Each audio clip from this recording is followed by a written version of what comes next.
सो हे मेरे इलेक्ट्रॉन्स, आज के हम इस वीडियो में डिस्कस करने वाले हैं न्यूमेरिकल सेशन, और जो कि हमने चैप्टर 1 कंप्लीट किया according to physics electricity complete किया हुआ है। हम उस चैप्टर से रिलेटेड कुछ न्यूमेरिकल सॉर्ट आउट करने वाले हैं जो कि आपके पूरे कॉन्सेप्ट को एनर्जाइज करेंगे और बूस्ट करेंगे ताकि बोर्ड्स में आपके पूरे मार्क्स आए फिजिक्स में। ओके, पहला क्वेश्चन हमारे पास, a wire of length 3 metre, area of cross section 1.7 into 10 to the power minus 6 meter has a resistance 3 into 10 to the power minus 2 ohm. What is the formula of resistivity? अब जिन्होंने class attend की है उनको पता होगा कि formula resistivity का क्या है। सो बेसिकली रेजिस्टिविटी बोला है, तो देखना है हमें क्या बोला है, resistivity of the wire. So हमें रेजिस्टेंस के टर्म में क्या था, R equals to rho L by A, but in terms of resistivity बताने, that means rho equals to R A by L। तो मतलब पहला क्वेश्चन हमारा यहाँ पे क्या होता है, कंप्लीट होता है। अब सेकेंड क्वेश्चन में क्या पूछा है ये देखना है, calculate the resistivity of the wire, मतलब सेम फॉर्मूले में ये गिवन डेटा पुट करना है और हमें हमारा आंसर लेके आना। दैट मीन्स हमारे पास सबसे पहले एरिया ऑफ क्रॉस सेक्शन है, A is 1.7 into 10 to the power minus 6 metre square. Resistance कितना है हमारे पास, R equals to 3 into 10 to the power minus 2 ohm, and length है हमारे पास 3 मीटर। ज़्यादा कुछ नहीं करना, बस इस फॉर्मूले में वैल्यूएशन ही हमें पुट करनी है। So R A by L, what is R? R है हमारे पास 3 into 10 to the power minus 2, area कितना दिया है 1.7 into 10 to the power minus 6, length is what 3 metre. 3 cancel out हुआ। अब हमारे पास जो रेजिस्टिविटी मिला वो क्या हुआ, 10 to the power minus 2 minus 8, 1.7 into 10 to the power minus 8, unit क्या बताया था मैंने, ओम मीटर। मतलब पहला हमारा न्यूमेरिकल क्या होता है इस वीडियो का, कंप्लीट होता है। अब नेक्स्ट क्वेश्चन की तरफ बढ़ते हैं, और अगला क्वेश्चन है हमारे पास, 3 resistors 5 ohm, 10 ohm, 30 ohm are connected in parallel. Connection क्या है, पैरेलल है। अब उसके बाद बोला with the battery of voltage 6 volt, the value of current across each resistor. मैंने बोला है कि जब कभी भी कोई भी कॉम्बिनेशन है उसमें करंट देखना है, सीरीज में होगा तो करंट चेंज नहीं होगा, लेकिन पैरेलल में है तो करंट क्या होगा, चेंज होगा। इसीलिए यहाँ पे पहला क्वेश्चन रिलेटेड है करंट। तो सर्किट अगर हम ड्रॉ करना चाहें तो ड्रॉ कर सकते हैं।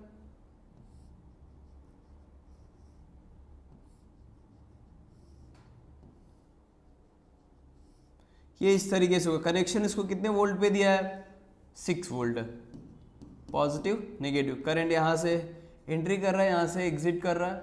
सो यहाँ पे करंट होगा I1, यहाँ पे होगा I2, यहाँ पे होगा I3। सो कनेक्शन के हिसाब से अगर हम बोले तो ये कितना है अपने पास, सबसे पहला 5 ओम, 10 ओम एंड 30 ओम।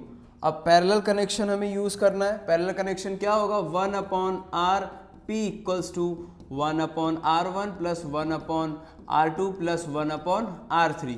ये हमें किस लिए यूज करना है, इक्विवेलेंट रेजिस्टेंस फाइंड करना होगा, तो इफेक्टिव रेजिस्टेंस फाइंड करना होगा। तो लेकिन अकॉर्डिंग टू क्वेश्चन हमारा पहला क्वेश्चन क्या है, करंट फाइंड करना है ईच रेजिस्टर में। तो सबके लिए अलग अलग कंडीशन होगा, current in each resistor. So each resistor के लिए क्या हो जाएगा अपने पास, V इक्वल्स टू क्या होता है, IR। So I equals to V by R। अब सिमिलर फॉर्म में यूज करना है हमें, I1 हो जाएगा, सपोज पहली ब्रांच की मैं बात कर रहा हूं। सो क्या हो जाएगा, V बाई हो जाएगा R। अब V तो सेम ही है, R1 है। V कितना है हमारे पास, 6 वोल्ट, R1 कितना है 5। सो I1 कितना मिल गया, 6 बाई 5 एम्पियर, ये एक मिल गया। दूसरा क्या हमारे पास, I2 के लिए क्या हो जाएगा, I2 is what 6 by 10। So I2 मिल गया हमारे पास 0.6 एम्पियर। सिमिलरली क्या हो जाएगा, I3 क्या हो जाएगा 6 by 30। So I equals to क्या हो जाएगा 1 by 5। So 1 by 5 ampere I3। हमारे क्वेश्चन के हिसाब से पहले जो वैल्यूएशन हमने कर दी कि मतलब I1 में क्या होगा, I2 में क्या होगा, I3 में। पहला क्वेश्चन कंप्लीट हो गया। The value of potential difference across each resistor, मैंने बोला है अगर पैरेलल कनेक्शन है तो करंट चेंज होता है, पोटेंशियल क्या होता है सेम, तो पोटेंशियल में कोई भी चेंजेस होने वाला नहीं, वो क्या होगा 6 वोल्ट है तो 6 वोल्ट ही रहेगा। अगर यहाँ पे सीरीज होता तो यहाँ पे हर रेजिस्टर के पास क्या होता, अलग अलग पोटेंशियल होता, लेकिन ड्यू टू पैरेलल कनेक्शन ये क्या होगा कांस्टेंट, तो क्या आंसर होगा हमारे पास 6 वोल्ट ही होगा। अब नेक्स्ट क्वेश्चन है total current in the circuit, circuit में टोटल करंट क्या है, तो हम सम कर सकते हैं 0.6 1/5 1/6, सो I इक्वल्स टू क्या हो जाएगा I1 plus I2 plus I3, सारे डेटा अपने पास अवेलेबल है, 6/5 प्लस 0.6 प्लस 1/5 सॉर्ट आउट करके आंसर आपको क्या करना है, कमेंट डाउन करना है। अगला question effective resistance of the circuit, अब इफेक्टिव रेजिस्टेंस कनेक्शन कौन सा है वो देखना है। सो कनेक्शन हमारे पास क्या है पैरेलल है, तो फॉर्मूला यहाँ पे पहले से अवेलेबल है।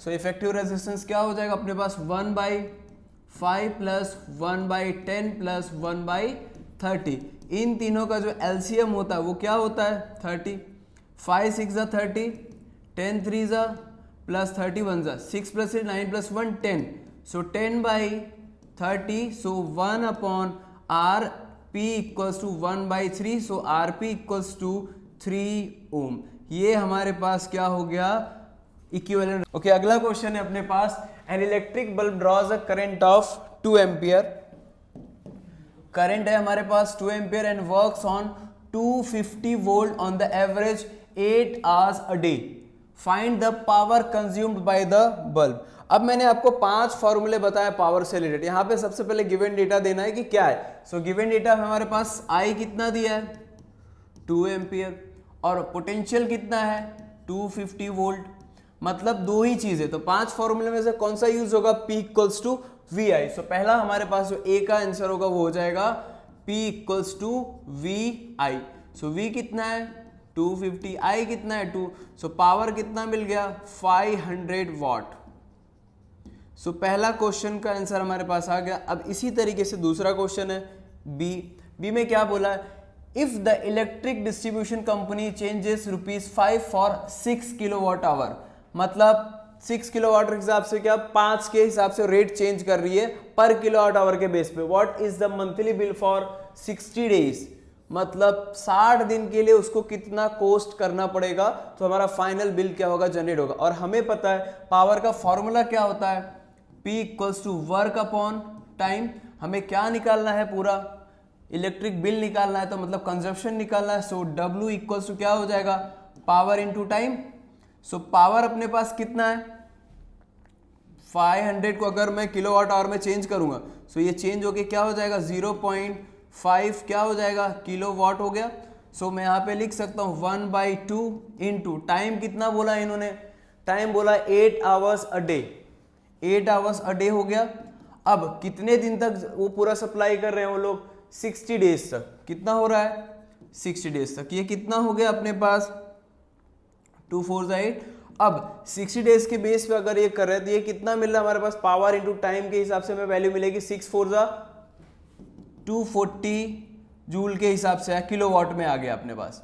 अब ये हमें क्या मिला वर्क मिला, बिल अभी भी जनरेट नहीं हुआ, बिल हमें जनरेट करने के लिए कितना करना है 30 डेज के लिए करना है, तो क्या हो जाएगा कितने रुपीस के हिसाब 5 और चेंज कर रहा है तो कितना हो जाएगा 240 इंटू 5 पर चेंजेस कितना दे रहा है 6 6 1 6 6 4 24 0 कितना हो गया 4 5 20 200 रुपीस।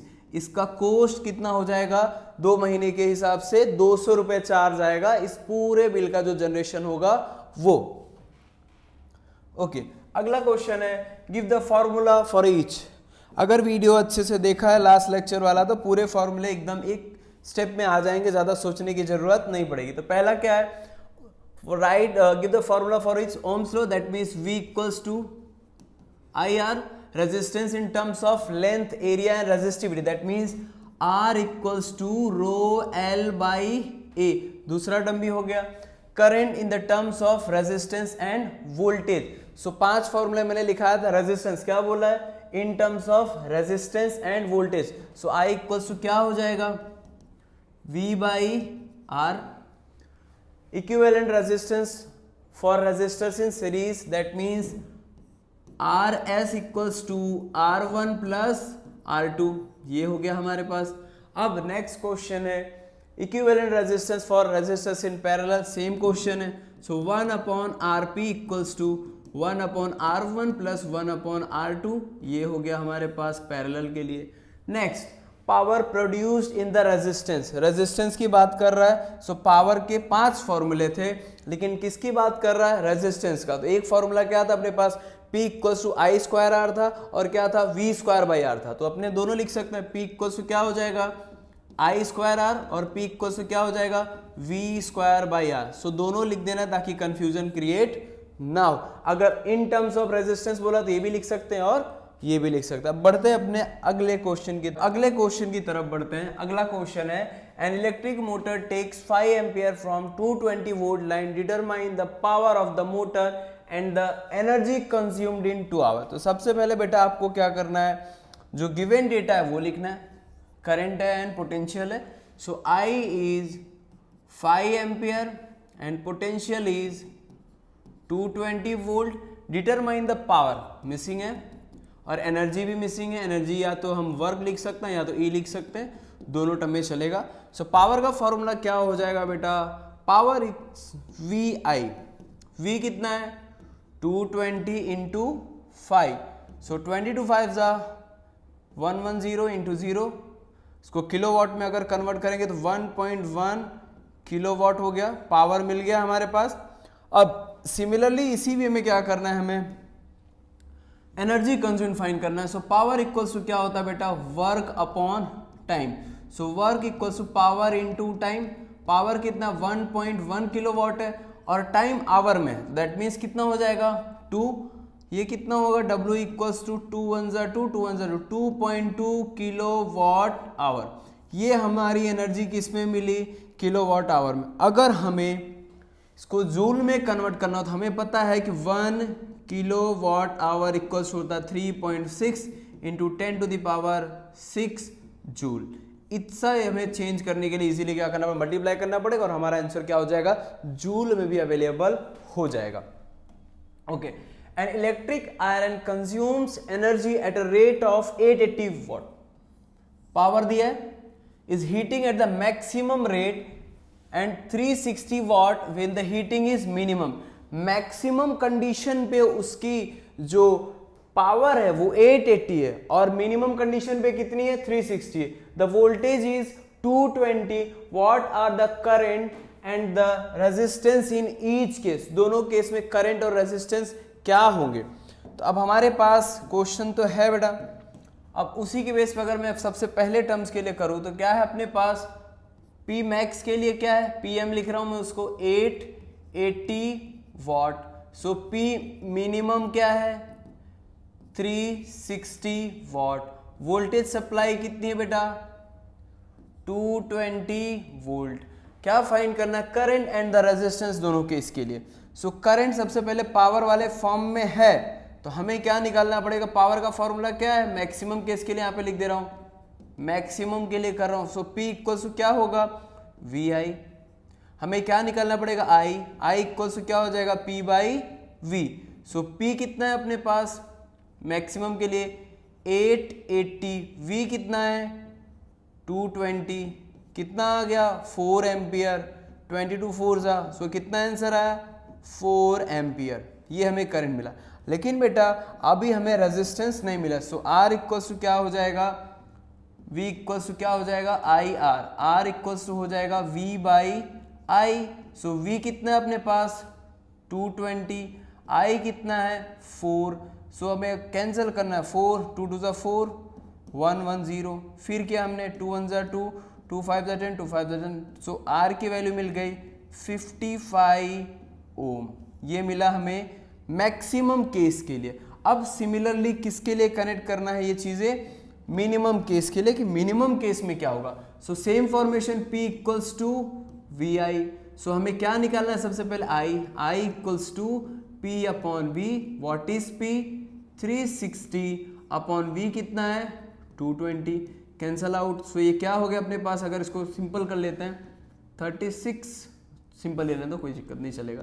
I इक्वल्स टू मिल गया हमें इतना मिला 36/22। अब इसी के बेस पे हमें क्या करना है, फाइंड करना है resistance. So V equals to I R, so R equals to क्या हो जाएगा V/I। V कितना है अपने पास 220, I कितना है 36 इंटू 22 क्योंकि अपॉन में से ऊपर जाएगा। अब ये 20 कितना हो गया 4840 डिवाइड बाई 36। अब इसका डिवीजन आपको क्या करना है, कमेंट करना है। इसका आंसर जो लगभग होगा वो 130 के नियर अबाउट होगा, 134 या 134 पॉइंट समथिंग कुछ होगा नियर अबाउट। तो मैं यहाँ पे लिख देता हूँ आर की वैल्यू 134 ओम, जो कि क्या होगा अप्रॉक्स होगा। अब आपको इसका जो अप्रॉक्स, मैंने तो अप्रॉक्स पता है, आपको क्या करना है एग्जैक्ट वैल्यू क्या करना है, कमेंट करना है कि इसकी वैल्यू एक्चुअल में है क्या।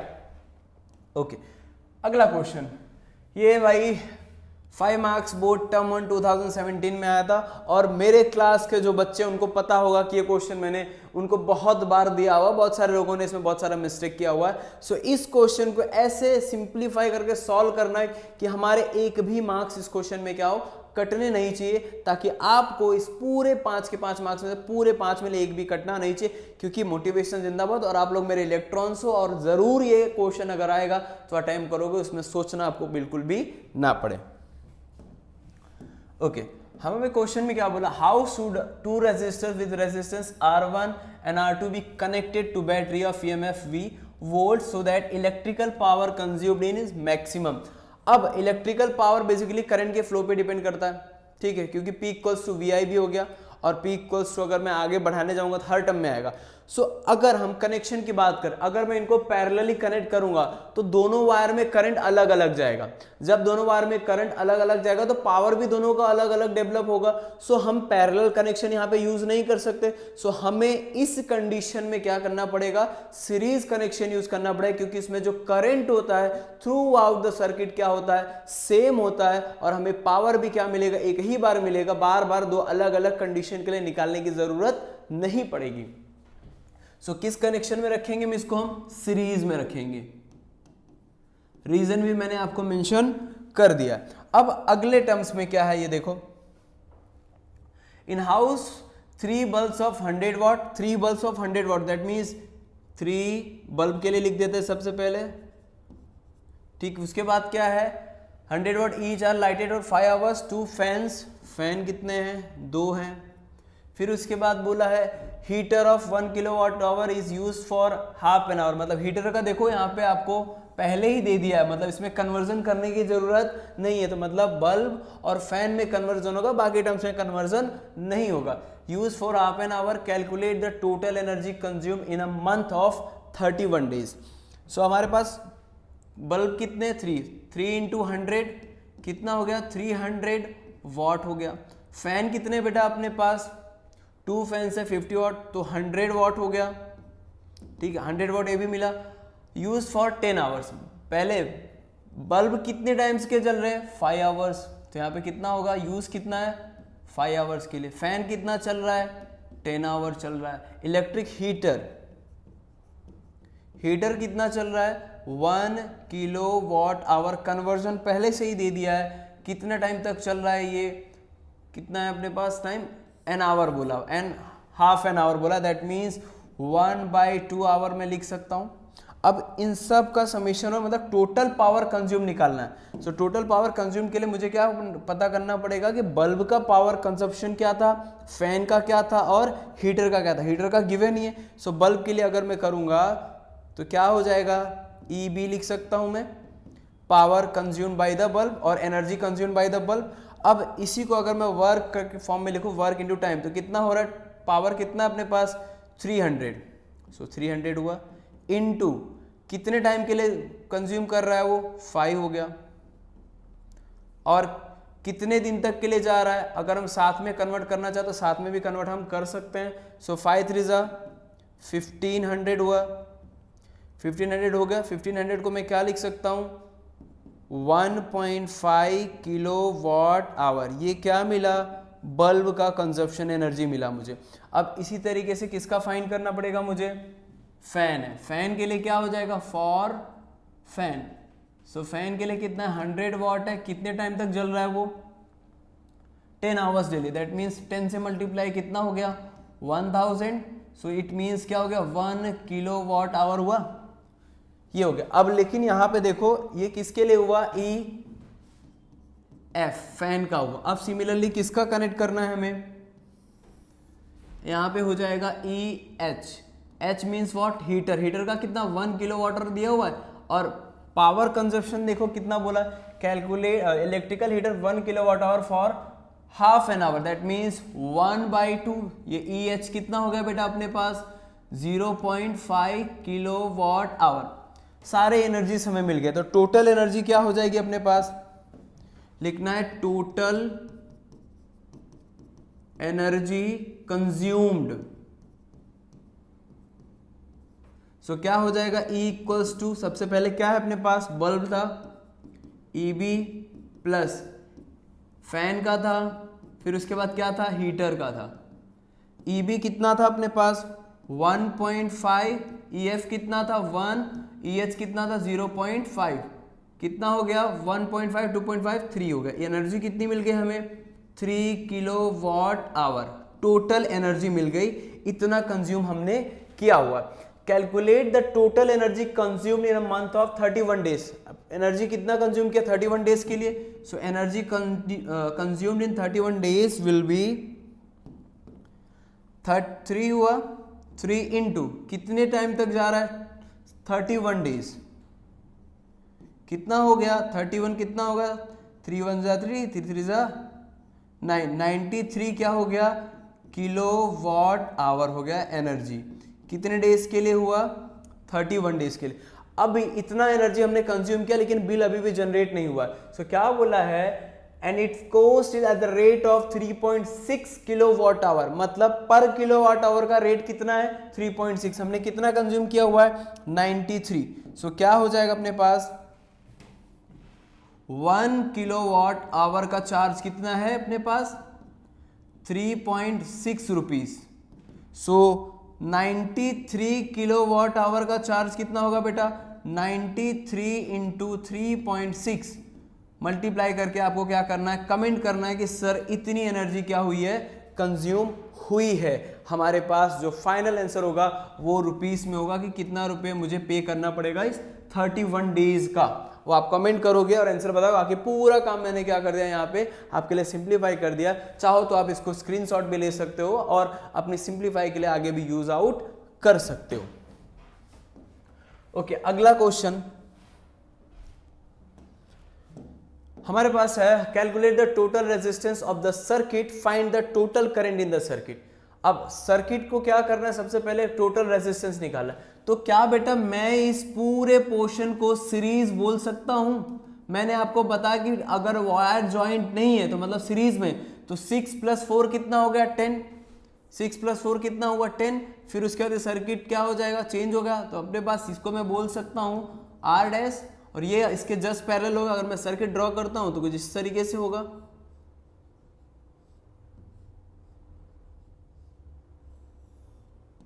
ये इस तरीके से सर्किट होगा हमारे पास। ये कितना हुआ 7 ओम, ये कितना हुआ 10 ओम, ये कितना हुआ 4 ओम। सो अपने पास सॉरी 6 + 4 10, ये भी 10 ही होगा सॉरी।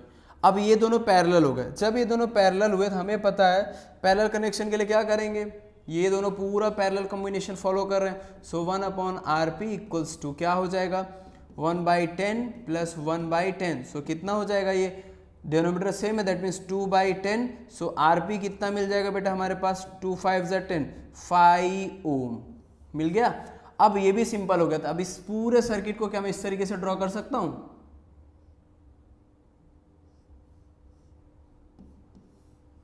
ये हो गया, ये कितना हुआ 7 ओम, ये कितना हुआ 5 ओम। अब 7 + 5 कितना हो जाएगा सीरीज में, so directly addition is possible. So ये कितना हो जाएगा अपने पास 12 ओम। बैटरी हमारे पास कितनी है 24 वोल्ट की है। सो R कितना हो जाएगा 7 + 5, सो R इक्विवेलेंट विल बी 12 ओम। ये हमें याद रखना है कि ये वैल्यू इतनी आ गई। अब उसके बाद क्वेश्चन क्या बोला है find the total current in the circuit. अब पूरे सर्किट का करंट क्या हो जाएगा, इसके हिसाब से अगर हमने इक्विवेलेंट करंट निकाल लिया है, सो V इक्वल्स टू क्या होता है IR, so I equals to V upon R equivalent. So V कितना है अपने पास 24 वोल्ट और R कितना है अपने पास 12 टू जा, सो I की वैल्यू क्या हो गई 2 एम्पियर। और हमें पता है कि जब सीरीज कनेक्शन हो जाएगा तो करंट क्या होगा, सेम होगा, उसमें कोई भी चेंजेस नहीं होगा, बट पोटेंशियल अलग होता। अगर इस कंडीशन के लिए हम अगर पोटेंशियल फाइंड करेंगे तो यहाँ पे अलग, इन दोनों का पोटेंशियल अलग होगा, इसका पोटेंशियल अलग हो सकता है। Okay, last question of the class बेटा। ओके सॉरी, इतने क्वेश्चन। आई होप इसमें जितने भी न्यूमेरिकल्स मैंने कवर किया, हम इससे और भी ज़्यादा न्यूमेरिकल्स अगली वीडियो में लाने वाले, और ज़्यादा डिटेल्ड में पीवाईक्यूज करेंगे। तो सिंपल मैंने क्वेश्चंस लिए कि आपको एटलीस्ट कॉन्सेप्चुअल न्यूमेरिकल्स सॉल्व हो जाए और आपके जो भी डाउट्स वगैरह न्यूमेरिकल्स को लेकर के इजीली क्या हो जाए, सॉर्ट आउट हो जाए। आई होप आप अपनी स्टडीज़ को बहुत अच्छे से प्रिपेयर कर रहे होंगे और आप सबको अपने इंग्लिश के एग्जाम के लिए ऑल द बेस्ट।